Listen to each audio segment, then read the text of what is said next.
Hello,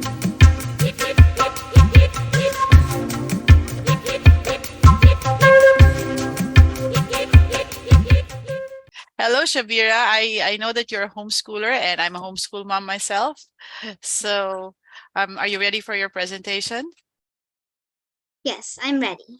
All right, listen, introduce yourself. Tell us where you're from. You can also share your screen and you may start. Got it.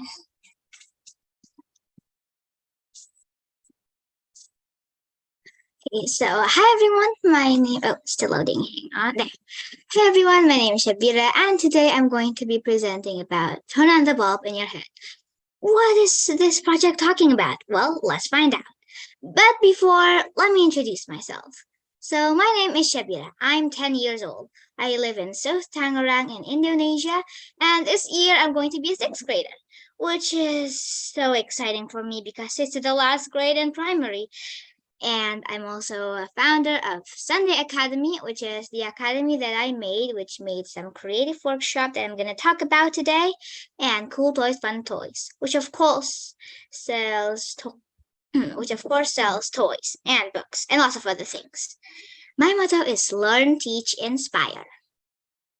Next, the background. So this is the picture of the creative workshop that I made, Turn on the Bulb in Your Head, like the title of my project. So every kid in the world has lots of fun and interesting idea in their head, and we could really use them. But some just don't know how to share it and what actions should they make to make their ideas come true.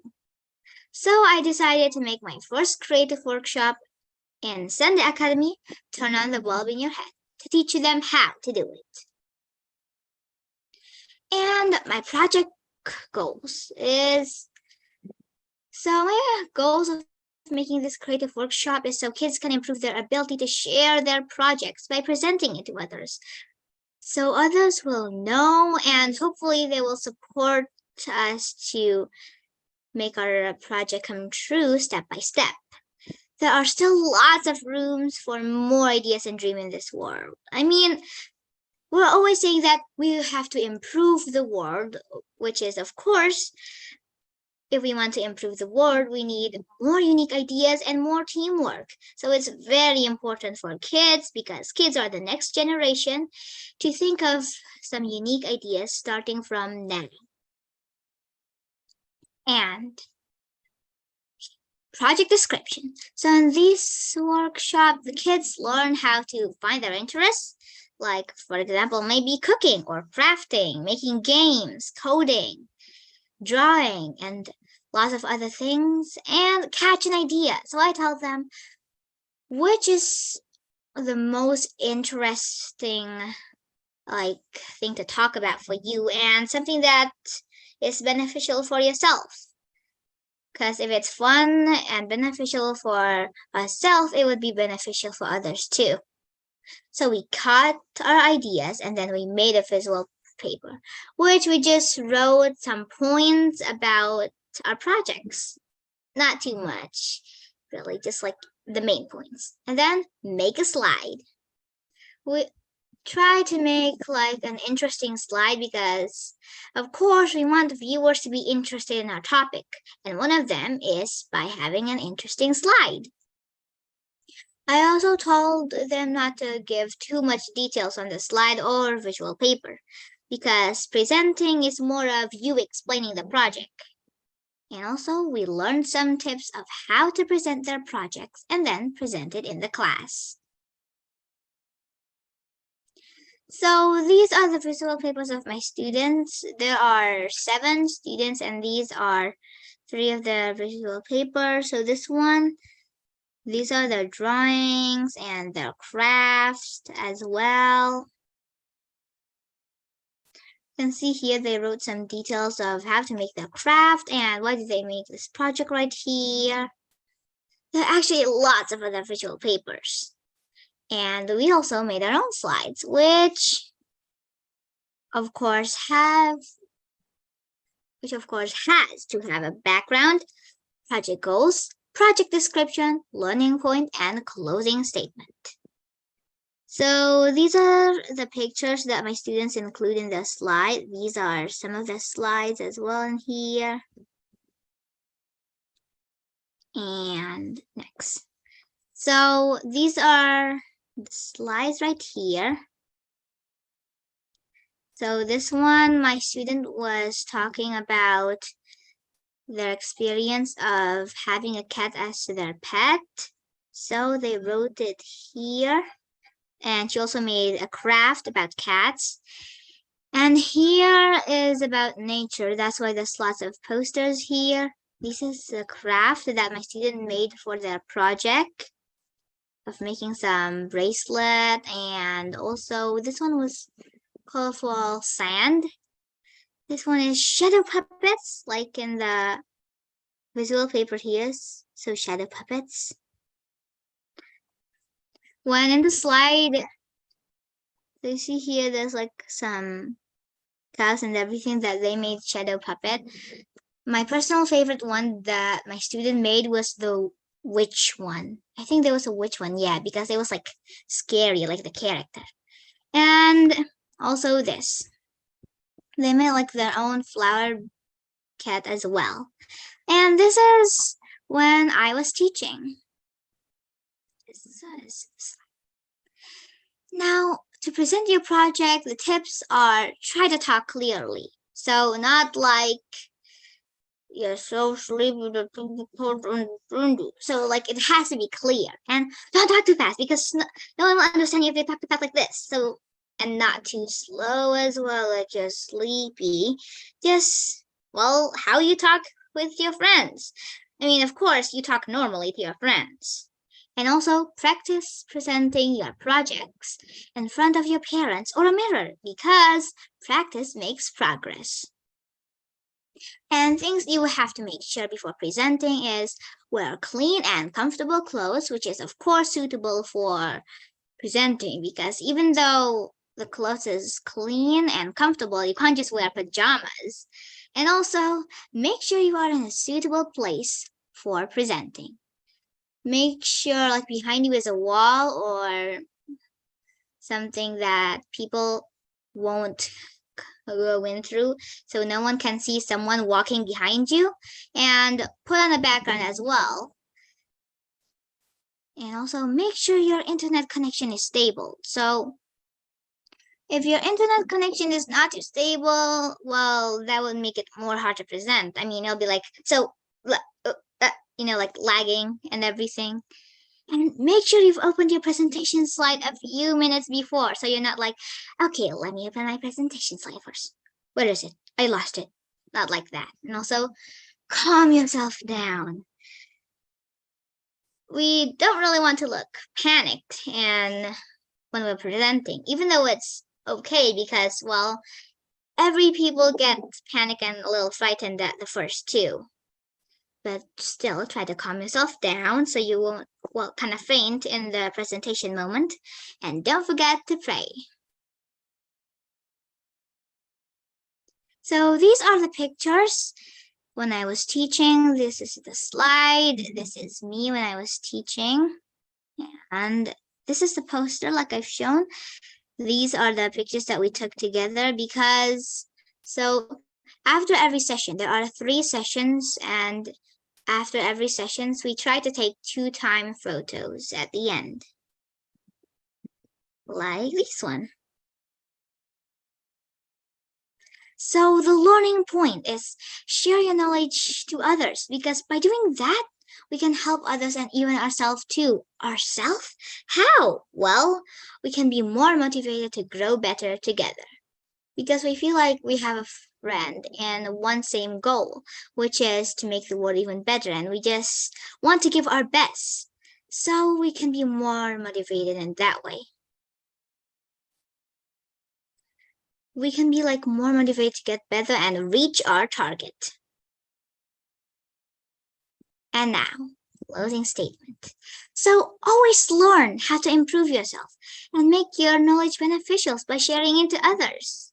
And remember, never be afraid to share your ideas to the world.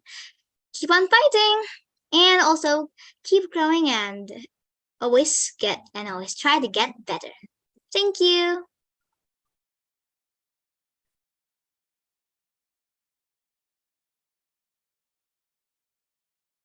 Very well presented, Shabira. The first point that I note is that you are very, very captivating. How you speak and how you present yourself. Anybody listening will want to listen more and more to the more points you have. And then obviously the way you've broken down your message, pretty good. Makes sense that you have a school. And yeah, can I attend your school or is it just for kids?